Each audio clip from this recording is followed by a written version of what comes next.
श्री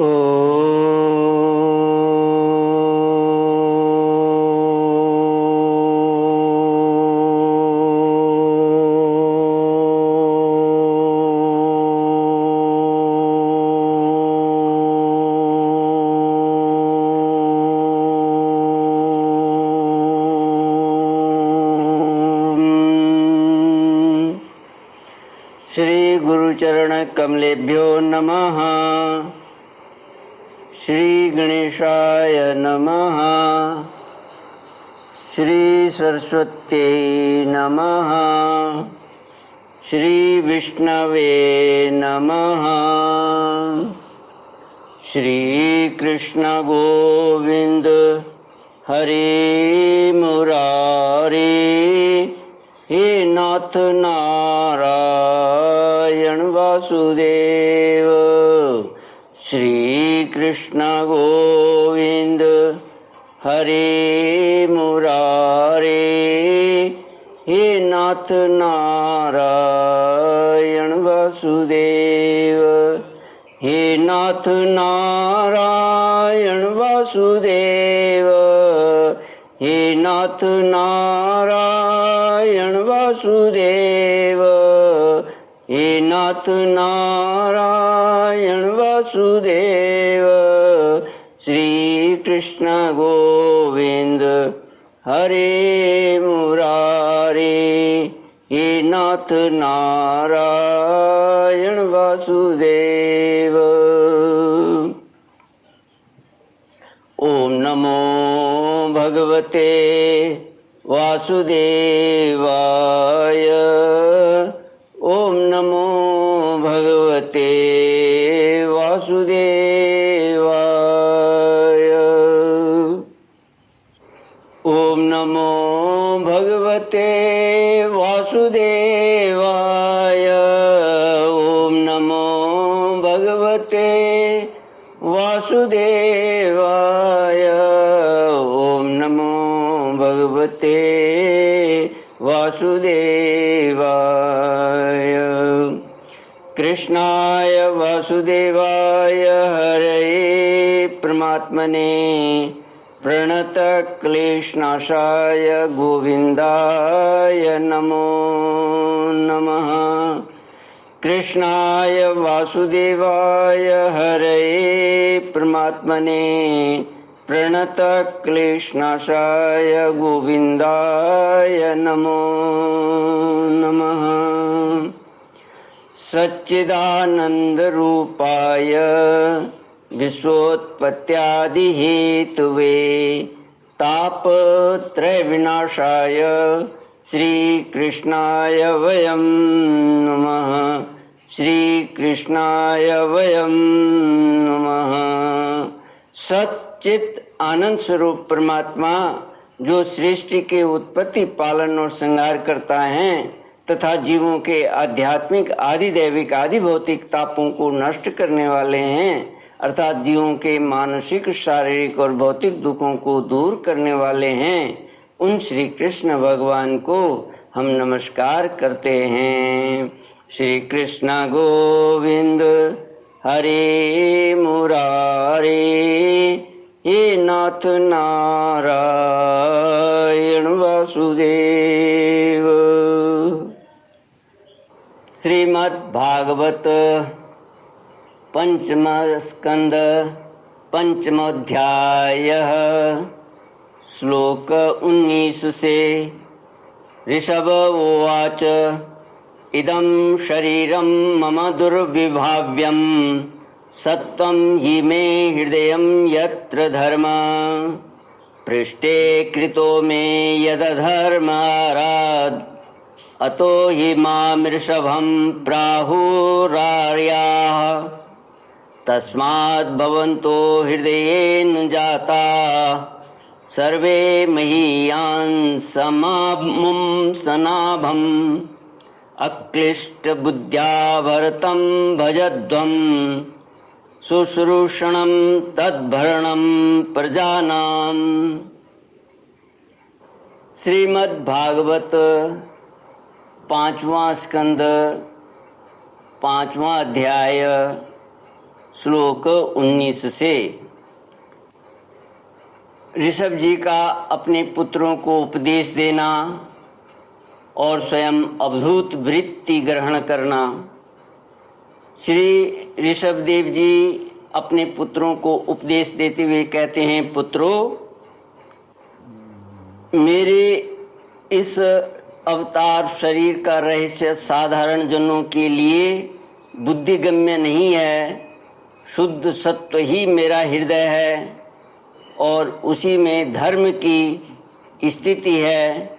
मैंने अधर्म को अपने से बहुत दूर पीछे की ओर ढकेल दिया है। इसी से सत्पुरुष मुझे ऋषभ कहते हैं। तुम सब मेरे उस शुद्ध सत्वमय हृदय से उत्पन्न हुए हो, इसलिए मत्सर छोड़कर अपने बड़े भाई भरत की सेवा करो। उसकी सेवा करना मेरी ही सेवा करना है और यही तुम्हारा प्रजा पालन भी है। अन्य सब भूतों की अपेक्षा वृक्ष अत्यंत श्रेष्ठ हैं, उनसे चलने वाले जीव श्रेष्ठ हैं और उनमें भी कीट आदि की अपेक्षा ज्ञान युक्त पशु आदि श्रेष्ठ हैं। पशुओं से मनुष्य, मनुष्यों से प्रमथगण, प्रमथों से गंधर्व, गंधर्वों से सिद्ध और सिद्धों से देवताओं के अनुयायी किन्नर आदि श्रेष्ठ हैं। उनसे असुर, असुरों से देवता और देवताओं से भी इंद्र श्रेष्ठ हैं। इंद्र से भी ब्रह्मा जी के पुत्र दक्ष आदि प्रजापति श्रेष्ठ हैं। ब्रह्मा जी के पुत्रों में रुद्र सबसे श्रेष्ठ हैं। वे ब्रह्मा जी से उत्पन्न हुए हैं, इसलिए ब्रह्मा जी उनसे श्रेष्ठ हैं। वे भी मुझसे उत्पन्न हुए हैं और मेरी उपासना करते हैं, इसलिए मैं उनसे भी श्रेष्ठ हूँ। परंतु ब्राह्मण मुझसे भी श्रेष्ठ हैं, क्योंकि मैं उन्हें पूज्य मानता हूँ। सभा में उपस्थित ब्राह्मणों को लक्ष्य करके ऋषभ जी कहते हैं, विप्रगण, दूसरे किसी भी प्राणी को मैं ब्राह्मणों के समान भी नहीं समझता, फिर उनसे अधिक तो मान ही कैसे सकता हूँ। लोग श्रद्धापूर्वक ब्राह्मणों के मुख में जो अन्न आदि आहुति डालते हैं, उसे मैं जैसी प्रसन्नता से ग्रहण करता हूँ, वैसे अग्निहोत्र में होम की हुई सामग्री को स्वीकार नहीं करता। जिन्होंने इस लोक में अध्ययन आदि के द्वारा मेरी वेद रूपा अति सुंदर और पुरातन मूर्ति को धारण कर रखा है, तथा जो परम पवित्र सत्व गुण शम दम सत्य दया तप तितिक्षा और ज्ञान आदि 8 गुणों से संपन्न हैं, उन ब्राह्मणों से बढ़कर और कौन हो सकता है। मैं ब्रह्मादि से भी श्रेष्ठ और अनंत हूँ तथा स्वर्ग मोक्ष आदि देने की भी सामर्थ्य रखता हूँ, किंतु मेरे अकिंचन भक्त ऐसे निष्प्रभ होते हैं कि वे मुझसे भी कभी कुछ नहीं चाहते। फिर राज्यादि अन्य वस्तुओं की तो वे इच्छा ही कैसे कर सकते हैं। पुत्रों, तुम संपूर्ण चराचर भूतों को मेरा ही शरीर समझकर शुद्ध बुद्धि से पद पद पर उनकी सेवा करो।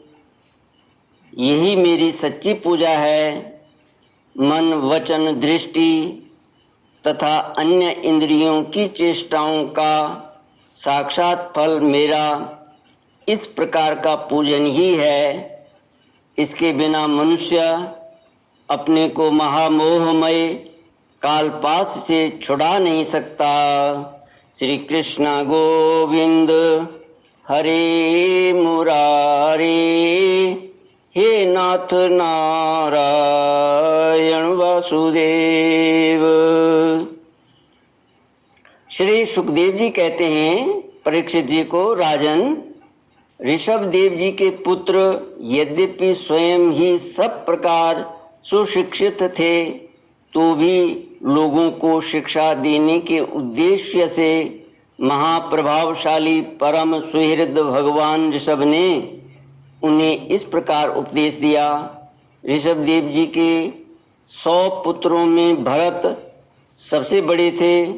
वे भगवान के परम भक्त और भगवत भक्तों के परायण थे। ऋषभ देव जी ने पृथ्वी का पालन करने के लिए उन्हें राजगद्दी पर बैठा दिया और स्वयं उपशमशील निवृत्ति परायण महामुनियों की भक्ति, ज्ञान और वैराग्य रूप परम हंसोचित धर्मों की शिक्षा देने के लिए बिल्कुल विरक्त हो गए। केवल शरीर मात्र का परिग्रह रखा और सब कुछ घर पर रहते ही छोड़ दिया। अब वे वस्त्रों का भी त्याग करके सर्वथा दिगंबर हो गए। उस समय उनके बाल बिखरे हुए थे, उन्मत्त का सा वेश था। इस स्थिति में वे आहवनीय अग्निहोत्र की अग्नियों को अपने में ही लीन करके सन्यासी हो गए और ब्रह्मावर्त देश से बाहर निकल गए। वे सर्वथा मौन हो गए थे। कोई बात करना चाहता तो बोलते नहीं थे। जड़, अंधे, बहरे, गूंगे, पिशाच और पागलों की सी चेष्टा करते हुए वे अवधूत बने, जहाँ तहाँ विचरने लगे। कभी नगरों और गांवों में चले जाते तो कभी खानों, किसानों की बस्तियों, बगीचों, पहाड़ी गांवों, सेना की छावनियों, गौशालाओं, अहिरों की बस्तियों और यात्रियों के टिकने के स्थानों में रहते। कभी पहाड़ों, जंगलों और आश्रम आदि में विचरते। वे किसी भी रास्ते से निकलते तो जिस प्रकार वन में विचरने वाले हाथी को मक्खियाँ सताती हैं, उसी प्रकार मूर्ख और दुष्ट लोग उनके पीछे हो जाते और उन्हें तंग करते। कोई धमकी देते, कोई मारते, कोई पेशाब कर देते, कोई थूक देते, कोई ढेला मारते, कोई विष्ठा और धूल फेंकते, कोई अधोवायु छोड़ते और कोई खोटी खरी सुनाकर उनका तिरस्कार करते। परंतु वे इन सब बातों पर जरा भी ध्यान नहीं देते। इसका कारण यह था कि भ्रम से सत्य कहे जाने वाले इस मिथ्या शरीरों में उनकी अहंता ममता तनिक भी नहीं थी। वे कार्य कारण रूप संपूर्ण प्रपंच के साक्षी होकर अपने परमात्मा स्वरूप में ही स्थित थे। इसलिए अखंड चित्त वृत्ति से अकेले ही पृथ्वी पर विचरते रहते थे। यद्यपि उनके हाथ, पैर, छाती, लंबी लंबी बाहें, कंधे, गले और मुख आदि अंगों की बनावट बड़ी ही सुकुमार थी। उनका स्वभाव से ही सुंदर मुख स्वाभाविक मधुर मुस्कान से और भी मनोहर जान पड़ता था। नेत्र नवीन कमल दल के समान बड़े ही सुहावने, विशाल एवं कुछ लाली लिए हुए थे। उनकी पुतलियां शीतल एवं संताप हारिणी थी। उन नेत्रों के कारण वे बड़े मनोहर जान पड़ते थे। कपोल, कान और नासिका छोटे बड़े न होकर समान एवं सुंदर थे तथा उनके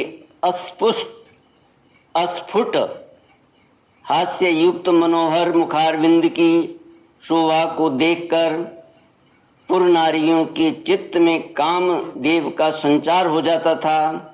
तथापि उनके मुख के आगे जो भूरे रंग की लंबी लंबी घुंघराली लटें लटकी रहती थीं, उनकी महान भार और अवधूतों के समान धूसरित देह के कारण वे ग्रस्त मनुष्य के समान जान पड़ते थे। वे ग्रहग्रस्त मनुष्य के समान जान पड़ते थे। जब भगवान ऋषभदेव ने देखा कि यह जनता योग साधना में विघ्न रूप है और इससे बचने का उपाय विभत्स वृत्ति से रहना ही है, तब उन्होंने अजगर वृत्ति धारण कर ली। वे लेटे ही लेटे खाने पीने चबाने और मलमूत्र त्याग करने लगे। वे अपने त्यागे हुए मल में लोट कर शरीर को उससे सान लेते, किंतु उनके मल में दुर्गंध नहीं थी, बड़ी सुगंध थी और वायु उस सुगंध को लेकर उनके चारों ओर 10 योजन तक सारे देश को सुगंधित कर देती थी।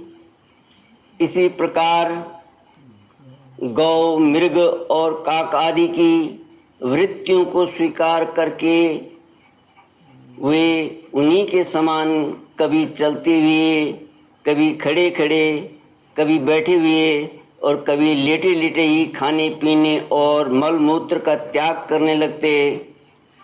परीक्षित, परमहंसों को त्याग के आदर्श की शिक्षा देने के लिए इस प्रकार मोक्षपति भगवान ऋषभदेव ने कई तरह की योगचर्याओं का आचरण किया।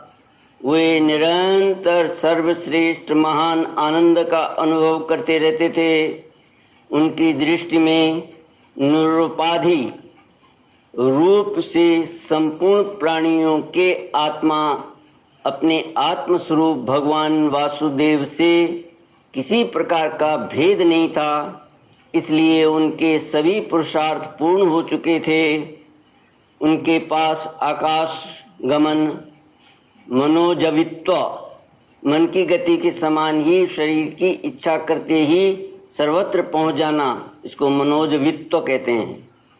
अंतर्धान, परकाया प्रवेश, दूसरे के शरीर में प्रवेश करना, दूर की बातें सुन लेना और दूर के दृश्य देख लेना आदि सब प्रकार की सिद्धियां अपने आप ही सेवा करने को आईं, परंतु उन्होंने उनका मन से आदर या ग्रहण नहीं किया। श्री कृष्ण गोविंद हरे मुरारे, हे नाथ नारायण वासुदेव। इति श्रीमद्भागवते महापुराणे पारमहंस्यां संहितायां पंचमस्कंदे ऋषभदेवानुचरिते पंचमोऽध्यायः। ओम पूर्णमद पूर्णमिदं पूर्णात् पूर्णमुदच्यते पूर्णस्य पूर्णमादाय पूर्णमेवावशिष्यते। ओम शांति शांति शांति। हरि ओम श्री गुरुभ्यो नमः। हरि ओम।